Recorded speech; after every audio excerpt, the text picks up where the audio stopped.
Hi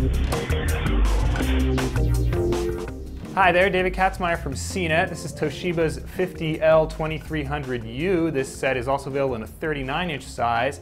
This review will apply to both. This is one of Toshiba's least expensive TVs for 2013. Doesn't have any smart TV or any of those extra doodads, but it does have a 120 Hz refresh rate, although it's a little bit problematic. I'm going to get to that in a little bit, but first let's take a look at the main thing you might have noticed about this TV. It's two-tone styling. It's got silver on the bottom here, along the bottom of the panel itself, as well as a matching silver stand and this little pedestal that seems a little flimsy, but it's plenty strong in person. Doesn't allow the panel to swivel, however. The rest of the TV is a standard glossy black, relatively thick border around the edge, and it's actually pretty thick when you look at it on the side. That's because it's a direct LED, not an edge-lit model. Speaking of the edges, they are pretty curved, so all told, one of the nicer looking budget TVs you're going to find. The one standout feature on the spec sheet is 120 Hz, but Toshiba's flavor doesn't really behave like a 120 Hz TV. It really produces no picture quality benefit, none of that blurring reduction or even film-based cadence that we prefer to see on 120 Hz TVs. It behaves more like a 60 Hz television, so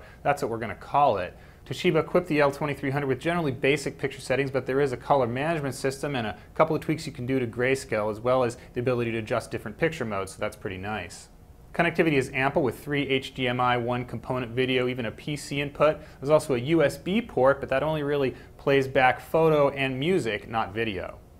Now, despite its relatively low price, we don't consider the L2300 a great value. That's because its picture quality was a little bit disappointing. It produces pretty light black levels. It also has that 120 Hz processing issue we talked about earlier, where it doesn't really behave like a 120 Hz TV, more like a 60 Hz model. There's also a pretty glossy reflective coating on the screen here, so it's not going to be as nice in a bright room as some of the other matte screens we've seen. On the flip side, it does have relatively accurate color, and we did appreciate the uniform screen, which is a direct result of having those LEDs behind the screen as opposed to along the edge. All told, however, you can find a better picture and more features in this price range. That's a quick look at Toshiba's L2300U LED LCD TV. I'm David Katzmeyer from CNET.